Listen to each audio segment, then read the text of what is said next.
دولة إسلامية تدعى جمهورية سورينام، هي ليست في قارة آسيا ولا أفريقيا، بل تقع في قارة أمريكا الجنوبية.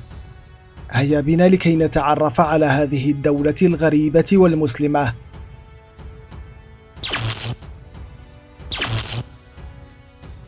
تقع جمهورية سورينام شمال القارة الأمريكية الجنوبية، يحدها من الشمال المحيط الأطلسي، ومن الجنوب البرازيل، ومن الشرق غانا الفرنسية، ومن الغرب غانا. من حيث المساحة تعد سورينام أصغر دولة ذات سيادة في قارة أمريكا الجنوبية، إذ تبلغ مساحتها حوالي 165 ألف كيلومتر مربع، كما تعتبر من أقل دول القارة كثافة سكانية، حيث لا يتجاوز عدد مواطنيها 600 ألف نسمة.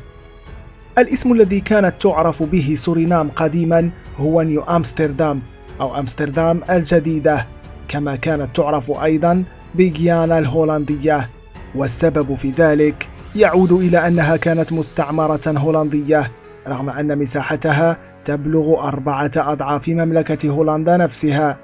كما أن الإنجليز والفرنسيين حاولوا جعلها مستعمرة لهم أيضا، لكن الهولنديين قايضوها بأراضي مستعمرات أخرى لهم مع بريطانيا، حيث كانت تمثل تواجد هولندا الوحيد في القارة اللاتينية. ورغم أن سورينام حصلت على استقلالها سنة 1975، إلا أن آثار الاستعمار لم تفارقها لحد اليوم، فالسكان هناك لا زالوا يتحدثون الهولندية إلى اليوم، وبذلك تكون دولتهم هي الوحيدة في قارة أمريكا الجنوبية التي يتحدث سكانها الهولندية.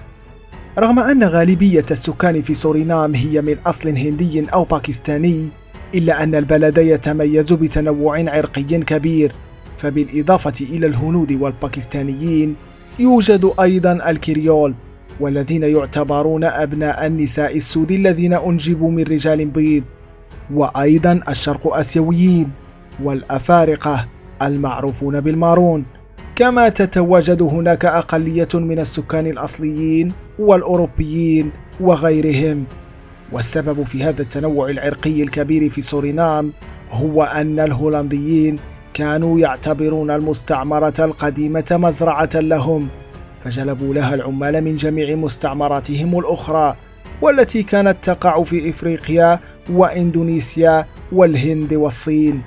وهذا التنوع العرقي تسبب في تنوع بديانة السكان، حيث تعتبر سورينام من أكثر الدول تنوعا في الأديان، إلا أن هناك 3 أديان هي السائدة،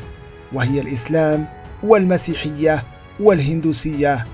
كما تتواجد أيضا أقليات من البوذيين وعبدة الأوثان وغيرهم. بعد أن حصلت سورينام على استقلالها سنة 1975، حاولت أن تصبح دولة ديمقراطية مدنية، إلا أنها لم تصمد كثيرا، ففي فترة الثمانينات تمكن العسكر بزعامة بطرس من السيطرة على الحكم، وحولوا الدولة من النظام الديمقراطي إلى الاشتراكية، الشيء الذي دفع السلطات الهولندية لإيقاف المعونات لسورينام، فعصفت بالبلد وسكانه دوامة من الأزمات الاقتصادية دفعت كثيرا من السوريناميين للهجرة إلى هولندا هربا من الفقر والعنف، الشيء الذي أحدث تغييرا كبيرا في التركيبة الديمغرافية للبلد، حيث ارتفعت نسبة المسلمين من 20% إلى أكثر من 34%. أضف إلى ذلك عوامل أخرى ساهمت في زيادة أعداد المسلمين، مثل ارتفاع عدد الولادات، وأيضا اعتناق أعدادا جديدة من السكان الدين الإسلامي.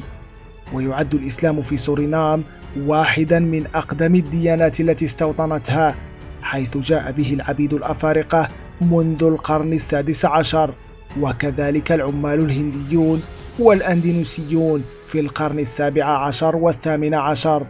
كما جاءته دفعة جديدة من المسلمين أوائل القرن التاسع عشر، وتحديدا من المهاجرين من بلاد الشام. رغم كثرة المسلمين وتاريخ الإسلام الطويل في سورينام، إلا أن للإسلام هناك قصة مختلفة عن بقية الدول الإسلامية، حيث أن المسلمين هناك ينقسمون إلى طوائف وفرق كثيرة، وأغلبها تتصارع فيما بينها، كما أنهم يمارسون عادات وطقوسا غريبة وبعيدة كل البعد عن الدين الإسلامي. وربما يرجع ذلك للبعد الجغرافي لهذا البلد عن بقية الدول الإسلامية، أو ربما يرجع الأمر إلى قلة الاهتمام به من قبل البعثات الدعوية وعلماء الإسلام، بالإضافة إلى كونه تحول لملاذ آمن لأقليات إسلامية منبوذة بين جموع المسلمين كالقديانية والبهائية، التي وجدت فيه بيئة خصبة للتبشير بطوائفها، مستغلين الجهل والفقر الذي يعيش فيه السكان، حيث أن أغلبهم يعيش على أقل من $2 في اليوم. وبالرغم من أن الإسلام يقترب من أن يصبح أكبر ديانة في البلاد، إلا أن فاعليته وحضوره تعتبر هي الأقل على الساحة. لكن مؤخرا بدأت مؤسسات وجمعيات إسلامية تهتم لقضية المسلمين هناك، وبدأت بالعمل على توعيتهم وتوجيههم إلى ما أسموه المنهج الصحيح.